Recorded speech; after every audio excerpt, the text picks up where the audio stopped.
Hi എല്ലാവർക്കും നമ്മുടെ ചാനലിലേക്ക് വീണ്ടും സ്വാഗതം. അപ്പോൾ ഇന്ന് ഞാൻ വന്നിട്ടുള്ളത് ചോക്കോ ചിപ്സിൻ്റെ റെസിപ്പി ആയിട്ടാണ്. അപ്പോൾ ചോക്കോ ചിപ്സ് നമ്മൾ മാർക്കറ്റിൽ നിന്നൊക്കെ വാങ്ങുകയാണെങ്കിൽ ഒരുപാട് റേറ്റ് ആവും. പക്ഷേ ഇതുപോലെ നമ്മൾ വീട്ടിൽ തയ്യാറാക്കി എടുക്കുകയാണെങ്കിൽ വളരെ കുറഞ്ഞ ചിലവിൽ നമുക്ക് ചെയ്തിട്ടെടുക്കാം. വെറും ഒരു ചേരുവ മാത്രം മതി. അപ്പോൾ നമുക്ക് വേഗം തന്നെ വീഡിയോയിലോട്ട് പോകാം. അതെങ്ങനെ തയ്യാറാക്കുന്നത് നോക്കാം. അപ്പോൾ നമുക്ക് ചോക്കോ ചിപ്സ് തയ്യാറാക്കാൻ വേണ്ടി വേണ്ടത് ചോക്ലേറ്റ് ആണ്. ഞാനിപ്പോൾ ഇവിടെ വാനിലിയൻ്റെ ഡാർക്ക് കമ്പൗണ്ട് ചോക്ലേറ്റ് എടുത്തിട്ടുള്ളത്. നിങ്ങൾക്ക് മിൽക്ക് ചോക്ലേറ്റോ ഏത് വേണമെങ്കിലും എടുക്കാം കേട്ടോ.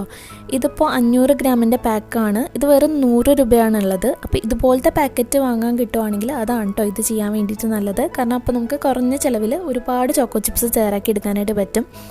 അപ്പോൾ ഈ ഒരു പാക്കിൽ ഇതുപോലത്തെ വലിയ 3 ബ്ലോക്കാണ് ഉണ്ടാവുക. ഇതിപ്പോൾ ഞാൻ യൂസ് ചെയ്തിട്ട് ബാക്കിയാണുള്ളത്. ഇതിൽ ഈ ചെറിയ പീസ് ചെയ്താൽ തന്നെ ഒരുപാട് ചോക്കോ ചിപ്സ് നമുക്ക് കിട്ടും കേട്ടോ. ഞാനിപ്പോൾ ഇതിൻ്റെ പകുതി മാത്രമേ യൂസ് ചെയ്യുന്നുള്ളൂ, കാരണം അല്ലെങ്കിൽ ഒരുപാട് ഉണ്ടാവും. അപ്പോൾ ഇതുപോലത്തെ പാക്കറ്റ് നമുക്ക് സൂപ്പർ മാർക്കറ്റിൽ വാങ്ങാൻ കിട്ടും. അത് യൂസ് ചെയ്യുക. അല്ലെങ്കിൽ ഡയറി മിൽക്കൊക്കെ വേണമെങ്കിലും യൂസ് ചെയ്യാവുന്നതാണ്. പക്ഷെ അതാവുമ്പോൾ നമുക്ക് അത്ര ലാഭമല്ല. ഇനി നമുക്ക് ചോക്ലേറ്റ് മെൽറ്റ് ചെയ്യാൻ വേണ്ടിയിട്ട് ഒന്നെങ്കിൽ ഇതുപോലെ ഡബിൾ ബോയിലർ മെത്തേഡ് യൂസ് ചെയ്യാം, അല്ലെങ്കിൽ മൈക്രോവേവിൽ വെച്ചിട്ട് നമുക്ക് മെൽറ്റ് ചെയ്തിട്ടെടുക്കാം. ഇതുപോലെ ചെയ്യുകയാണെങ്കിൽ താഴെ ഒരു പാത്രത്തിൽ വെള്ളം എടുക്കുക. അതിൻ്റെ മുകളിലേക്ക് നല്ല കട്ടിയുള്ള ഗ്ലാസിൻ്റെ ബൗളോ അല്ലെങ്കിൽ സ്റ്റീലിൻ്റെ പാത്രമോ സെറാമിക്കോ ഏത് വേണമെങ്കിലും യൂസ് ചെയ്യാം. പിന്നെ ബൗൾ എടുക്കുമ്പോൾ അതിലൊട്ടും തന്നെ വെള്ളത്തിൻ്റെ അംശം ഉണ്ടാവരുത്. ആ ഒരു കാര്യം പ്രത്യേകം ശ്രദ്ധിക്കുക.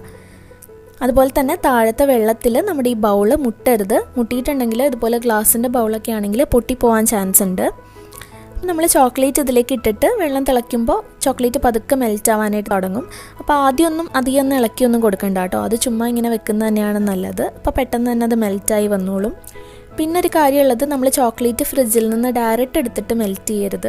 ഡയറക്റ്റ് എടുത്തിട്ട് മെൽറ്റ് ചെയ്യുമ്പോഴാണ് കുറച്ച് ബുദ്ധിമുട്ടാണ് മെൽറ്റ് ആവാനായിട്ട്. ഭയങ്കര ഹാർഡായി പോകാനൊക്കെ ചാൻസ് ഉണ്ട്. നമ്മൾ ചോക്ലേറ്റ് ഒന്ന് റൂം ടെമ്പറേച്ചറിലാക്കിയ ശേഷം മെൽറ്റ് ചെയ്യുകയാണെങ്കിൽ നല്ല ഈസി ആയിട്ട് നമുക്ക് മെൽറ്റ് ചെയ്തിട്ടെടുക്കാം. അപ്പോൾ അതാ ഈ ഒരു സമയമാകുമ്പോൾ നമുക്കിതുപോലെ ഒന്ന് ഇളക്കി കൊടുക്കുക. അപ്പോൾ നമ്മുടെ ചോക്ലേറ്റൊക്കെ നന്നായിട്ട് ഇവിടെ മെൽറ്റായി വന്നിട്ടുണ്ട്. അപ്പോൾ നല്ലോണം മെൽറ്റായി ഈ ഒരു രീതിയിൽ വന്നു കഴിഞ്ഞിട്ടുണ്ടെങ്കിൽ നമുക്ക് ഫ്ലെയിം ഓഫ് ചെയ്യാം. എന്നിട്ട് ഇത് ചെറുതായിട്ടൊന്ന് തണുപ്പിക്കുക. ഒരുപാട് തണുത്ത് പോകരുത് കേട്ടോ. പിന്നെ നമുക്കിതിലേക്ക് ഒരു കവർ വേണം. അപ്പോൾ നിങ്ങൾക്കൊന്നെങ്കിൽ പൈപ്പിംഗ് ബാഗ് എടുക്കാം, അല്ലെങ്കിൽ ഇതുപോലൊരു സാധാരണ കവർ എടുത്തിട്ട് ഒന്നൊരു കോൺ ഷേപ്പിലൊന്ന് കട്ട് ചെയ്തെടുത്താൽ മതി. എന്നിട്ട് അതിലേക്ക് നമുക്ക് ഈ ചോക്ലേറ്റ് ആക്കി കൊടുക്കുക.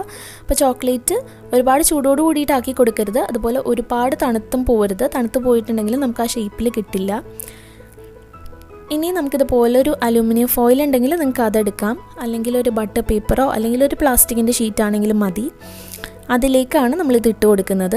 അപ്പോൾ ഇതിൻ്റെ ടിപ്പ് ചെറുതായിട്ടൊന്ന് കട്ട് ചെയ്ത ശേഷം നമുക്കിതുപോലെ അങ്ങ് ഓരോ ഡോട്ട്സ് ആയിട്ട് ഇട്ടിട്ട് കൊടുക്കാം. അപ്പോൾ ഒരുപാട് ചൂടോടുകൂടി ചെയ്യുകയാണെങ്കിൽ ഇതിങ്ങനെ ലൂസായി പോവും. അതുപോലെ കട്ടിയാണെങ്കിലും അധികം നന്നായിട്ട് വരില്ല. ഇതിപ്പോൾ ഇവിടെ തണുപ്പായതുകൊണ്ട് ഞാനിത് ഇടുമ്പോൾ തന്നെ ചോക്ലേറ്റ് കട്ടിയായി പോകുന്നുണ്ട് കേട്ടോ. അപ്പോൾ നോർമൽ ടെമ്പറേച്ചർ ചെയ്യുകയാണെങ്കിൽ വലിയ കുഴപ്പമൊന്നും ഉണ്ടാവില്ല. അപ്പോൾ ഇതുപോലെ ചെയ്ത ശേഷം നമ്മളൊരു 5 മിനിറ്റ് ഒന്ന് ഫ്രിഡ്ജിൽ വെച്ചിട്ട് സെറ്റ് ചെയ്തെടുക്കുക. അപ്പോൾ നമുക്കിതുപോലെ എളുപ്പത്തിൽ നമുക്ക് വിട്ട് കിട്ടും. ഞാനിപ്പോൾ ഇവിടെ ഫ്രിഡ്ജിലൊന്നും വെച്ചില്ലായിരുന്നു, അല്ലാതെ തന്നെ തണുപ്പായതുകൊണ്ട് ചോക്ലേറ്റൊക്കെ നന്നായിട്ട് സെറ്റ് ചെയ്ത് കിട്ടി. അല്ലെങ്കിൽ നിങ്ങളൊരു 5 മിനിറ്റ് ഒന്ന് ഫ്രിഡ്ജിൽ വെച്ചാൽ മതി. അപ്പോൾ തന്നെ നമ്മുടെ ചോക്കോ ചിപ്സൊക്കെ റെഡിയായി കിട്ടും. ഇനി ഇത് നമുക്കൊരു എയർടൈറ്റ് ആയിട്ടുള്ള കണ്ടെയ്നറിലാക്കിയിട്ട് ഫ്രിഡ്ജിൽ സൂക്ഷിക്കാവുന്നതാണ്. എത്ര നാൾ വേണമെങ്കിലും സൂക്ഷിക്കാം. അതുപോലെ നമുക്കിത് കേക്കിലോ അല്ലെങ്കിൽ കുക്കീസിലോ ഐസ്ക്രീമൊക്കെ ചെയ്യുമ്പോഴും ഒക്കെ നമുക്ക് യൂസ് ചെയ്യാം. അല്ലാതെ നമുക്ക് ഈ ചോക്കോ ചിപ്സ് ചോക്ലേറ്റ് പോലെ തന്നെ മെൽറ്റ് ചെയ്യാൻ വേണ്ടിയിട്ടും യൂസ് ചെയ്യാം കേട്ടോ. അപ്പോൾ നല്ല സിമ്പിളായിട്ട് തന്നെ നമുക്ക് വീട്ടിൽ തയ്യാറാക്കിയിട്ട് എടുക്കാവുന്നതേ ഉള്ളൂ.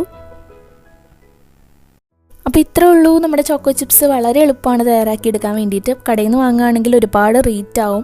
അപ്പോൾ ഞാൻ ഈ പറഞ്ഞ പോലെ ഡാർക്ക് കമ്പൗണ്ടിൻ്റെ ഈ ഒരു ചോക്ലേറ്റ് വാങ്ങിച്ചിട്ട് ചെയ്യുകയാണെങ്കിൽ നല്ല കുറഞ്ഞ ചിലവിൽ നമുക്ക് വീട്ടിൽ തന്നെ തയ്യാറാക്കിയിട്ട് എടുക്കാം. അപ്പോൾ എല്ലാവരും ട്രൈ ചെയ്ത് നോക്കുക. എന്നിട്ട് നിങ്ങളുടെ അഭിപ്രായങ്ങളൊക്കെ പറയുക. നമ്മുടെ ചാനൽ ഇഷ്ടമായിട്ടുണ്ടെങ്കിൽ താഴെ കാണുന്ന സബ്സ്ക്രൈബ് ബട്ടൺ പ്രസ് ചെയ്തിട്ട് സബ്സ്ക്രൈബ് ചെയ്യാൻ മറക്കരുത്. തൊട്ടടുത്ത് വരുന്ന ബെല്ലൈക്കൺ ക്ലിക്ക് ചെയ്തിട്ട് ഓൾ എന്നുള്ള ഓപ്ഷൻ കൂടെ സെലക്ട് ചെയ്യുക കേട്ടോ. അപ്പോൾ നെക്സ്റ്റ് വീഡിയോയിൽ വീണ്ടും കാണാം. താങ്ക്